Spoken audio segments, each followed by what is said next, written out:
ഏറ്റവും എളുപ്പത്തിൽ income tax return എങ്ങനെ ഫയൽ ചെയ്യാം എന്നതാണ് ഈ വീഡിയോയിലൂടെ കാണിക്കാൻ ശ്രമിക്കുന്നത്. www.incometax.gov.in എന്ന സൈറ്റ് സന്ദർശിച്ച് ലോഗിൻ സെലക്ട് ചെയ്യുക. ലോഗിൻ ചെയ്തതിന് ശേഷം യൂസർ ഐ ഡി ആയി നിങ്ങളുടെ പാൻ നമ്പർ തന്നെ അടിച്ച് കണ്ടിന്യൂ ചെയ്യുക. അതിനുശേഷം നിലവിലുള്ള പാസ്വേഡ് അടിക്കുക. ആദ്യമായി ലോഗിൻ ചെയ്യുന്നവർ രജിസ്റ്റർ എന്ന മെനുവിലാണ് പോകുന്നത്. രജിസ്റ്റർ എന്ന മെനുവിൽ പോയിട്ട് പാൻ നമ്പറും ഡേറ്റ് ഓഫ് ബർത്തും അടിച്ച് ആധാർ OTP അതോടെ നമ്മുടെ ഇമെയിൽ ID ഉള്ള OTP അടിച്ച് നമുക്ക് രജിസ്ട്രേഷൻ നടത്താവുന്നതാണ്. പാസ്വേഡ് അടിച്ചതിന് ശേഷം നമുക്ക് കണ്ടിന്യൂ ചെയ്ത് പോകാവുന്നതാണ്. ഫയൽ നൗ എന്ന മെനു ക്ലിക്ക് ചെയ്ത് കറണ്ട് അസസ്മെൻറ്റ് ഇയർ ആയ 2026-27 സെലക്ട് ചെയ്യുക. ഓൺലൈൻ മോഡ് സെലക്ട് ചെയ്ത് കണ്ടിന്യൂ ചെയ്യുക. ശേഷം സ്റ്റാർട്ട് ന്യൂ ഫയലിംഗ് എന്ന മെനുവിൽ ക്ലിക്ക് ചെയ്ത് ഇൻഡിവിജ്വൽ സെലക്ട് ചെയ്യുക. അതിനുശേഷം പ്രൊസീഡ് കൊടുക്കുക. അതിനുശേഷം നമ്മൾ ചെയ്യേണ്ട ഏത് ITR ആണോ അത് സെലക്ട് ചെയ്യണം. ഇതിൽ ITR 1, ITR 2, ITR 3, ITR 4 എന്ന് കാണാം. ITR 1 സാലറീഡ് എംപ്ലോയീസ് ആണ്. ശമ്പളമുള്ള എംപ്ലോയീസ് സെലക്ട് ചെയ്യേണ്ടത് ITR 1 ആണ്. അതുപോലെ കോൺട്രാക്റ്റ് ജോലിക്കാർ ചെയ്യേണ്ട ഫോം ITR 4 ആണ്. ITR 2ഉം 3ഉം അതർ വരുമാനങ്ങളുള്ള, ഇപ്പോൾ ജോലിയില്ലാതെ മറ്റു വരുമാനമുള്ളവർ ചെയ്യേണ്ടതാണ് ITR 2. ITR 3 ഷെയർ എന്നുള്ള വരുമാനം, ക്യാപിറ്റൽ ഗെയിൻസ് അവർക്ക് വേണ്ടിയിട്ടുള്ളതാണ്. ഈ 4 ഫോമാണ് ഇതിൽ കാണിച്ചിരിക്കുന്നത്. ഇപ്പോൾ ഞാൻ കാണിക്കാൻ പോകുന്ന ITR 1 അതിൽ സാലറിഡ് എംപ്ലോയീസിൻ്റെ എങ്ങനെയാണ് ഫയൽ ചെയ്യേണ്ടതെന്നാണ്. നമ്മൾ ITR 1 പ്രൊസീഡ് ചെയ്യുന്നതിന് മുമ്പായിട്ട് നമ്മൾ കഴിഞ്ഞ വർഷത്തെ ഇൻകം ടാക്സ് എംപ്ലോയർ എത്ര പിടിച്ചു എന്നറിയാൻ വേണ്ടി വ്യൂ ഫോം 26A സെലക്ട് ചെയ്ത് കഴിഞ്ഞാൽ കഴിഞ്ഞ വർഷത്തെ നമ്മുടെ പാൻ നമ്പറിൽ എത്ര ടാക്സ് TDS പിടിച്ചിട്ടുണ്ടെന്ന് ഉള്ളത് അറിയാൻ കഴിയും. അതറിഞ്ഞിട്ട് മുന്നോട്ട് പോകുന്നതാണ് ഉചിതം. പ്രൊസീഡ് വിത്ത് ITR 1. ITRലെ ആദ്യത്തെ പേജാണിത്.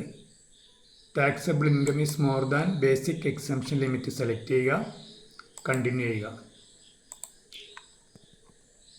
അതിൽ തന്നെ ആദ്യത്തെ ഷീറ്റ് പേഴ്സണൽ ഇൻഫർമേഷനാണ്. അതിൽ ആദ്യമായിട്ട് ചെയ്യുന്ന ഒരു ബാങ്ക് ഡീറ്റെയിൽസ് വാലിഡേറ്റ് ചെയ്ത് കൊടുക്കണം. ബാങ്ക് ഡീറ്റെയിൽസ് വാലിഡേറ്റ് ചെയ്യുന്നതിന് വേണ്ടിയിട്ട് നമ്മൾ ആധാർ OTP സെലക്ട് ചെയ്യാം. ബാങ്ക് അക്കൗണ്ട് നമ്പറും IFSC കോഡും അടിച്ചിട്ട് ആധാർ OTP ചെയ്ത് കഴിഞ്ഞ് കഴിഞ്ഞാൽ നമുക്ക് ബാങ്ക് വാലിഡേഷൻ ചെയ്യും. ഈ അക്കൗണ്ടിലേക്കാണ് നമ്മുടെ റീഫണ്ട് വരുന്നത്. റീഫണ്ട് വരേണ്ട അക്കൗണ്ട് അതിലേക്ക് നോമിനേറ്റ് ചെയ്ത് നമ്മുടെ ആദ്യം ക്ലിക്ക് ചെയ്ത് കൺഫേം ചെയ്ത് പോകണം. പിന്നീട് പോകുന്നത് സെക്കൻഡ് പേജിലാണ്. നമ്മുടെ വരുമാനം എത്രയാണോ, ഇതിൽ വന്നു കിടക്കുന്ന വരുമാനം നമുക്ക് എഡിറ്റ് ചെയ്യാനുള്ള ഓപ്ഷൻ ഉണ്ട്. അത് പല രീതിയിലുള്ള വരുമാനം ഉണ്ടാകും. KSF-ൽ നിന്നും അതുപോലെ ബാങ്കിൽ നിന്നുള്ള ഇൻട്രസ്റ്റുകൾ, ഇതെല്ലാം പല ABC ഈ ഓപ്ഷനുകളെല്ലാം വന്ന് കിടക്കുന്നുണ്ടാവും. അതിൽ തെറ്റുണ്ടെങ്കിൽ നമുക്കത് എഡിറ്റ് ചെയ്ത് മുന്നോട്ട് പോവാം. വീണ്ടും കൺഫേം ചെയ്യുക.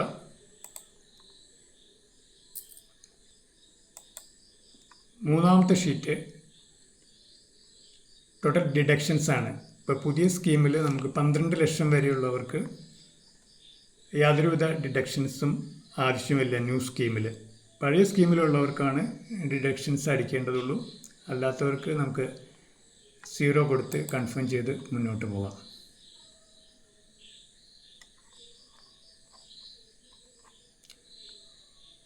അടുത്ത ഷീറ്റിൽ ടാക്സ് അഥവാ TDS എത്രയാണ് പിടിച്ചത് എന്നുള്ളതാണ് കാണുന്നത്. TDS പിടിച്ചതിൻ്റെ തുക ഇവിടെ കാണും. അതും 26A തുകയുമായിട്ട് ഒത്തുപോകുന്നുണ്ടോ എന്ന് മാത്രം നോക്കുക, കൺഫേം ചെയ്യുക. ഇനിയുള്ള ലാസ്റ്റ് ഷീറ്റിൽ ടാക്സ് ബാക്കി അടയ്ക്കാനുണ്ടോ എന്നുള്ളത് കാണാം. അതുപോലെ റീഫണ്ട് ഉണ്ടെങ്കിൽ അവിടെ കാണാം, അതും കൺഫേം ചെയ്ത് പോവുക. പിന്നീട് എമൗണ്ട് പേയബിൾ ഉണ്ടെങ്കിൽ അത് പേ ചെയ്തിട്ട് മുന്നോട്ട് പോകാം. നമ്മൾ അവസാനത്തെ ഷീറ്റിലേക്ക് പോവാണ്. നമ്മൾ സ്ഥലം അടിക്കുക. നമ്മൾ വാലിഡേഷൻ ചെയ്തതിന് ശേഷം പ്രിവ്യൂ നോക്കുക, ചെക്ക് ചെയ്യുക.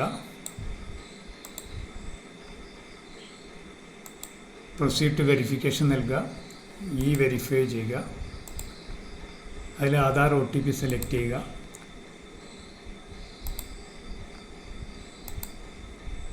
ജനറേറ്റ് ആധാർ OTP കൊടുക്കുക. അതിനുശേഷം ആധാർ OTP കൊടുത്ത് സബ്മിറ്റ് ചെയ്യുക.